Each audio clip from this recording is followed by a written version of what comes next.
Hello and welcome back to Shakesyear, working on Macbeth, and today we get to hear from Macbeth in Act 1, Scene 7. If you remember yesterday we were in Act 1, Scene 5, so there's a scene that I need to tell you about. It's not really all that exciting of a scene. So there's been these prophecies that Macbeth will become king, that Banquo's children will become kings, even though Banquo will not. Macbeth had written a letter to his wife that got back to his castle and home and all that sort of thing just before he got there with the king, wherein he told her about all these prophecies, and they sort of agreed that they're gonna murder the king so that he can become king, because she was feeling a little murdery herself. But the King Duncan is staying in their castle. He has just arrived, and they're like, but we have to make him think that everything's normal, everything's fine, we'll be the perfect hosts, and then we got to kill him because he's going to leave tomorrow, and if we don't do it now, then we'll never have another opportunity to do it. So in Act 1, Scene 6, we see Duncan arrive at the castle, and he's talking about how beautiful the castle is, and Banquo's talking about how lovely it is and how peaceful, and how there's this one very specific bird that only roosts in lovely quiet places, and that bird roosts here and that sort of thing. And then Lady Mac walks in and she greets them, and it's very exchanging of niceties. You're such a fantastic host, you so grace us with your presence, blah blah blah. And Duncan's like, where's your husband? And she's like, oh, he got here before you did, I'll go get him and I'll bring him out. So she leaves to get him, and basically that's the end of Act 1, Scene 6. Like I told you, it's not a very exciting scene, but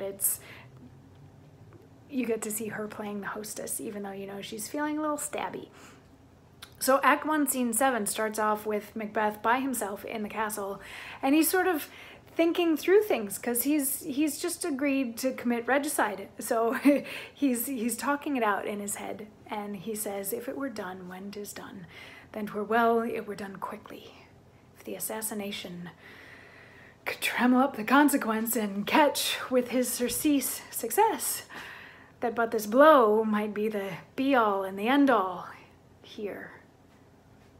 But here, upon this bank and school of time, we'll jump the life to come. But in these cases, we still have judgment here, that we but teach bloody instructions, which being taught return to plague the inventor.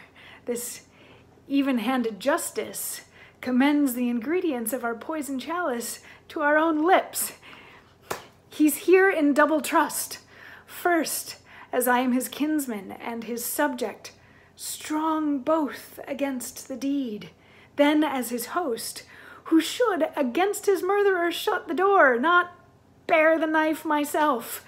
Besides, this Duncan hath borne his faculties so meek, hath been so clear in his great office, that his virtues will plead like angels, trumpet-tongued against the deep damnation of his taking off, and pity like a naked newborn babe striding the blast, or heaven's cherubim horsed upon the sightless couriers of the air, shall blow the horrid deed in every eye, that tears shall drown the wind. I have no spur to prick the sides of my intent, but only vaulting ambition, which o'erleaps itself and falls on the other. How now? What news? At the very end there, Lady Mac came in. So he's talking himself out of it, basically, is what's happening here. He's like, okay, if I'm gonna do it, I have to do it fast, and if only it could just end with like him dying and there were no consequences, that would be great. But the problem is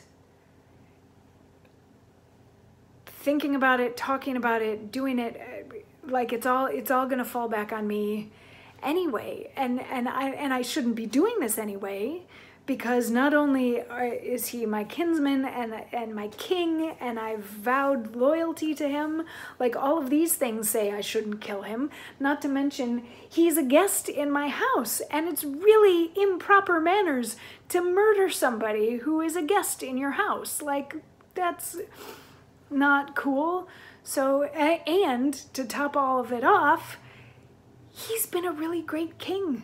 People love him. He's had a very good reign and all that sort of thing. And so once word gets out that he has been murdered, people are going to be really upset about that, and people will cry forever. So really, I have absolutely no good reason to kill the king other than I want his job.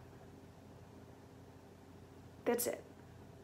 That's it. That's the only reason I want his job. That's the only reason that I have to kill the king. And then Lady Macbeth walks in and she's like, you know, what are you doing in here? And he's like, is the king asking about me? And she's like, you know he is. And he's like, okay, we're not going to do this. We're not going to kill him. I'm calling the whole thing off. Like, there's no good reason to do it. We're not going to do it. We're going to feed him. He's going to go to sleep. He'll leave in the morning. And things will just go on as they are. And Lady Macbeth has some thoughts about that, which we'll get to dig into tomorrow. I'll see you then. Mwah.